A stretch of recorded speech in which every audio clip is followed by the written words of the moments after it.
2 application ಕೊಡ್ತಾರೆ. ಒಂದು 14ನೇ ಇಸ್ವಿನಲ್ಲಿ, ಇನ್ನೊಂದು 21ನೇ ಇಸ್ವಿನಲ್ಲಿ. ನಾನು 14ನೇ ಇಸ್ವಿನಲ್ಲಿ ಮುಖ್ಯಮಂತ್ರಿ ಆಗಿರ್ತೀನಿ. ನನ್ನ ಹೆಂಡತಿ ನನ್ನ ಗಮನಕ್ಕೆ ತಗೋಬರ್ತಾಳೆ, ಹಿಂಗೆ ಅರ್ಜಿ ಕೊಟ್ಟಿದ್ದೀನಿ ಅಂತ. ನಾನು ಹೇಳಿದೆ, ನಾನು ಮುಖ್ಯಮಂತ್ರಿ ಆಗಿರುವಾಗ ಈ ಅರ್ಜಿನ ಎಂಟರ್ಟೈನ್ ಮಾಡಲ್ಲ, ಜಮೀನು ಕೊಡಲ್ಲ. ಮೂಡಾದವ್ರು ಏನು ತೀರ್ಮಾನ ಮಾಡ್ತಾರೆ ಮಾಡಲಿ ಅಂತ ಹೇಳಿದೆ. ನಾನು ನನ್ನ ಗಮನಕ್ಕೆ ತರಬೇಡ, ನಾನು ಮುಖ್ಯಮಂತ್ರಿ ಆಗಿರೋವರೆಗೂ ಮೂಡಾದವ್ರಿಗೂ ಹೇಳ್ತೀನಿ ಇದನ್ನ ಕೊಡಬಾರದು, ಆಮೇಲೆ ತೀರ್ಮಾನ ಮಾಡಿ. 23/6/14ರಲ್ಲಿ ಅರ್ಜಿ ಕೊಡೋದು, ಇದು ಮೊದಲನೇ ಅರ್ಜಿ. ಈ ಅರ್ಜಿ ಮೇಲೆ ಏನೂ ಆಗಿರೋದಿಲ್ಲ.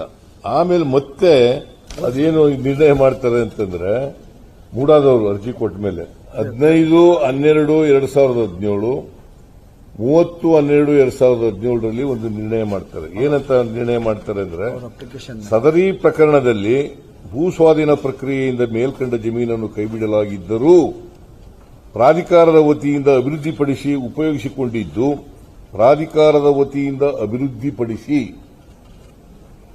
ಉಪಯೋಗಿಸಿಕೊಂಡಿದ್ದು ಪ್ರಾಧಿಕಾರದಿಂದ ತಪ್ಪಾಗಿರುವುದರಿಂದ, ಇದು ನಿರ್ಣಯ ಮಾಡಿರೋದು ಮೂಡಾದಲ್ಲಿ, ಪ್ರಾಧಿಕಾರದಿಂದ ತಪ್ಪಾಗಿರುವುದರಿಂದ ಕೆಸರೆ ಗ್ರಾಮದ ಸರ್ವೆ ನಂಬರ್ 464 3 ಎಕರೆ 16 ಗುಂಟೆ ಜಮೀನನ್ನು ಪ್ರಾಧಿಕಾರವು ಉಪಯೋಗಿಸಿಕೊಂಡು ಅಭಿವೃದ್ಧಿಪಡಿಸಿ ನಿವೇಶನ, ಉದ್ಯಾನವನ, ರಸ್ತೆಗಳನ್ನು ಸಾರ್ವಜನಿಕ ಉಪಯೋಗಕ್ಕೆ ಮೇಲ್ಕಂಡತೆ ನೀಡಿರುವುದರಿಂದ ಪ್ರಾಧಿಕಾರವೇ ಸ್ವಾಧೀನದಲ್ಲಿದ್ದು ಅಭಿವೃದ್ಧಿಪಡಿಸದೇ ಇರುವ ಜಮೀನನ್ನು ಅರ್ಜಿದಾರರಿಗೆ ಬದಲಿಯಾಗಿ ನೀಡುವುದು ಎಂದು ತೀರ್ಮಾನಿಸಲಾಯಿತು. ಅಂದ್ರೆ ಲ್ಯಾಂಡ್ ಟು ಲ್ಯಾಂಡ್. ಯಾಕಂತಂದ್ರೆ ಸುಂದರಮ್ಮ ಅಂತೇಳಿ ಒಬ್ಬರು ಮೈಸೂರಿನವರು, ಸುಂದರಮ್ಮ, ಅವ್ರದ್ದು 2 ಎಕರೆ 17 ಗುಂಟೆ ಜಮೀನು. ಹಿಂಗೆ ಈ ಮೂಡಾದವರು ಅಕ್ವೈರ್ ಮಾಡ್ಕೊಳ್ಳದೇನೆ ಸೈಟ್ ಮಾಡಿ ಹಂಚ್ಬಿಡ್ತಾರೆ, ಎನ್ಕ್ರೋಚ್ಮೆಂಟ್.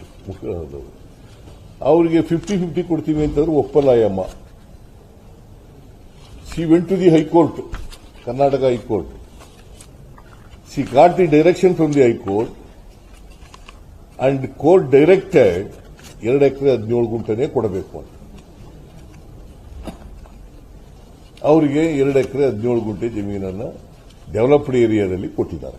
25/10/2021ರಲ್ಲಿ ಮೈಸೂರು ತಾಲೂಕು ಕೆಸರೆ ಗ್ರಾಮದ ಸರ್ವೆ ನಂಬರ್ 464 3 ಎಕರೆ 16 ಗುಂಟೆ ಜಮೀನನ್ನು ಭೂಸ್ವಾಸಿ ಪ್ರಕ್ರಿಯೆಯಿಂದ ಸರ್ಕಾರ ಕೈಬಿಟ್ಟಿದ್ದರೂ ಕೂಡ ಪ್ರಾಧಿಕಾರವು ಸದರಿ ಜಮೀನಿನಲ್ಲಿ ಬಡಾವಣೆ ರಚಿಸಿದ್ದು ಈ ಬಾಬ್ತು ಶೇಕಡಾ 50% ನಿವೇಶನವನ್ನು ಬದಲಿಯಾಗಿ ನೀಡಲು ಕೋರಿ.